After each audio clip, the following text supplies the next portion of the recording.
Hi everyone, and now we are going to see the poem title I Like to See It Lap the Miles, written by Emily Dickinson. I like to see it lap the miles, written by Emily Dickinson. And this poem,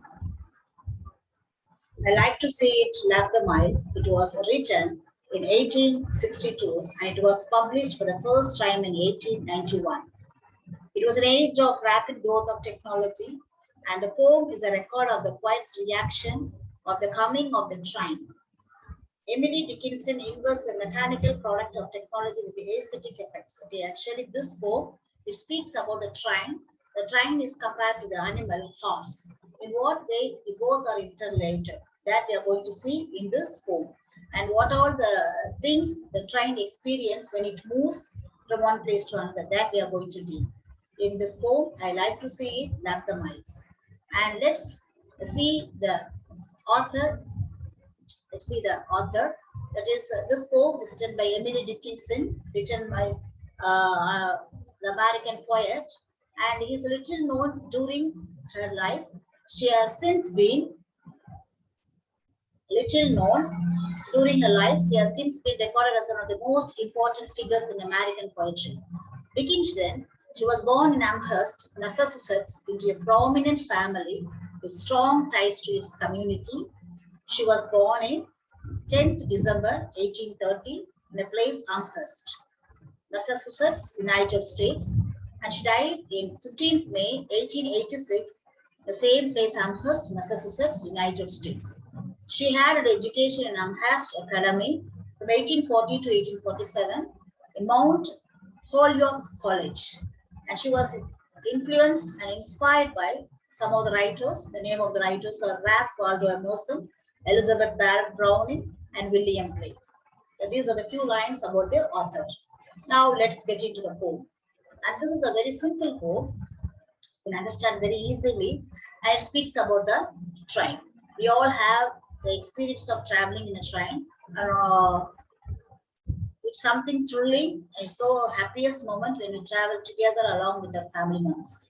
So here, while the train travels, what are all the things it crosses and what all the things it swallows and what all the things it's left behind, that we are going to see in this poem. I like to see it lap the miles.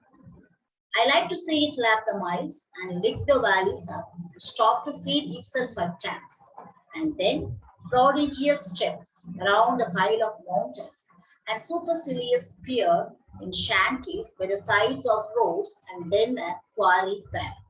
First, the train starts moving. Okay, it's just go like that, and as it goes, it across many miles. It lap means just it take away, it crosses, it overtake the miles. So when we travel in the train, we all have the experience. As I said, when you sit in the near window, we see that all the trees and the miles and the distance it goes behind, and it pushes backward. The train moves forward. That's called lap the miles. So it distance. Miles means distance. It lap the distance and moves so fast. As it goes, as it moves forward, as it laps the miles, there it licked the valleys. Valleys means the both the side will see valleys. That's called valleys. Lick means it's not literally it crosses, it overtakes and lick the valleys and moves forward. And as it goes, it cannot just go forward. It needs some energy, and only the diesel makes trying to move forward in a fast moment.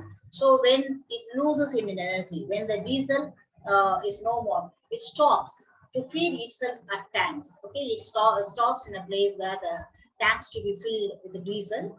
It means that is a food for the train. Okay, there's a comparison here. Since when it is empty, it cannot move forward. So for that reason, it stops in one place and it just go and it moves further, filling its place with the tank, and it just goes. And then prodigious step around a pile of mountains. Prodigious means a big step, a humorous step, a long step. That is the meaning of prodigious step. And it does move forward and with a long step, the speed of the train, how it moves. So that prodigious step means it gives a long step and around a pile of mountains. Okay, as it keeps move further, and as it goes, it crosses a pile of mountains. You all know the mountains. We can see every both the side the mountains will be there. It just move around the pile of mountain. Pile means many mountains. Okay, mala kundugal apdi சொல்லுவாங்க. So it just go around a pile of mountains and just the supercilious pier in shanties. And as it goes on the both side, we can see the people who live in a small hut. Shanties means it is a hut, not properly maintained. It's a thatched roof like that. It is broken. So both the side we can see the shanties, the sides of the roads. Both the sides of the roads we can see the shanties, and then a quarry pair. And then after that, the train crosses a quarry. That is quarry, na manal quarry, the kal quarry. Here it crosses a quarry pair. Okay, these are the things it crosses when it moves. First thing, it laps the miles, it crosses the distance. As it moves, it licks the valleys. It crosses the valleys, and it shows as it swallows and moves forward. As it moves forward, since it needs energy, its stomach should be filled. For that reason, it halt in a particular tank, the place where the tanks to be filled, where the diesel should be filled. Then it fill its stomach with a tank, that is a tank with a diesel, and then after as soon as it gets energy and it make a big step, it moves forward with a big step. As it moves, it crosses a pile of mountains. It goes around the pile of mountains, and then as it goes, there she sees and crosses people and the huts where the huts are not properly maintained, and there the huts, the thatches are broken, and it crosses the shanties by the sides of the roads, and then it also crosses a quarry path. The quarry means a stone quarry, such a big one. It crosses and moves further. The next here. Now, to fit its sides and crawl between, complaining all the while in horrid hooting stands up, then chase itself downhill. Here, it fit its sides. It just move both the sides and just crawl between. It move between the both the sides, complaining all the while horrid hooting stands up. Here, you also know that the sound of the noise of the train, how it makes a hooting sound in a horrid way, and then chase itself downhill, making a big noise and big whistling, big hooting noise, a horrid way. It just move forward, and it's also chase itself downhill. It moves as a hill, and it push the hill down, and it just move forward. And it nigh like Boanerges means the horse. Now here, the train is compared to the Boanerges, that is horse is compared. So in the beginning, when I said the horse and the train is interrelated, and the author compared what all the things the horses do. It is same, and the same, or the action what the horses did, the train was also doing that one. For example, horses move fast. We see many animals, how they run and how they move. Among that, when we look at the horse, the way it runs is so beautiful to watch. The way it runs so fast, and it keeps a prodigious step. It's long step it keeps. You can just measure the distance from 1 feet to the other feet, the way it runs. It's so lovely to watch the way the horse run. Okay, here the train is also compared to the horse, how it is so lovely and beautiful to see the way horse run. Likewise, the train was moving exactly like the horse, keeping a long step, and it moves forward. When it moves forward, it never minds anyone and just goes straight away. So fast, it never mind anyone. The way it will keep the long step and move so fast. As it moves, it crosses many people, and it crosses as the train moves many distance and the things it crosses away. Likewise, the horse also just runs so fast. When it runs, it needs energy. So for that purpose, it stops in a particular place. If it is feeling hungry, it want to have something and it want to feed something, then it fills its stomach, they gain the energy and just move forward. Likewise, the train, when it moves, when it loses the diesel, when the diesel gets over, it loses energy and it feels as if the stomach is empty, and it stops in a particular place where the tanks to be filled by the diesel. Then it fills its stomach like the horse. When it feels so tired, when it wants energy, how it stops in a particular place and have something to eat and move further. Likewise, the train stops in a particular place in order to have a diesel to fill its stomach. It means stomach is compared to the tank. So it fills its tank with the diesel and move with the same spirit and with the same speed. It just move further, crossing all the things likewise. The horse, as soon as it fills its stomach, gaining the same energy, regaining the same energy, it just move forward. Now, speed, likewise the train. So how? Here, and neigh like bonus. Neigh means the noise of the sound of the horse is neigh. That is a thing here. Like the horse, it neigh. So the hooting sound, the horrid noise that is made by the train is compared to the noise or neighing sound made by the horse. Both a comparison.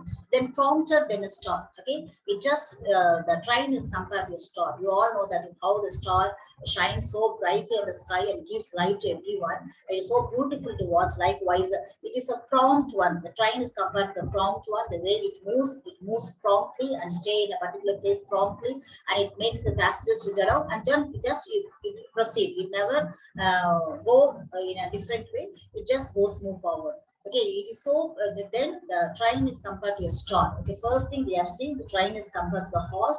The same speed how the horse runs, the train runs, and how the horse fills its stomachs for a food. Likewise, the grass or whatever it may be. Likewise, the train stops to fill its tank with the diesel and move further. And the horse, as it moves fast, it makes a prodigious step, big step. Okay, long step. Likewise, the speed of the train is same like the horse, how it moves fast with a large step. It moves forward, and as it goes, it crosses many things. Likewise, the horse also, when it moves fast, it crosses many things.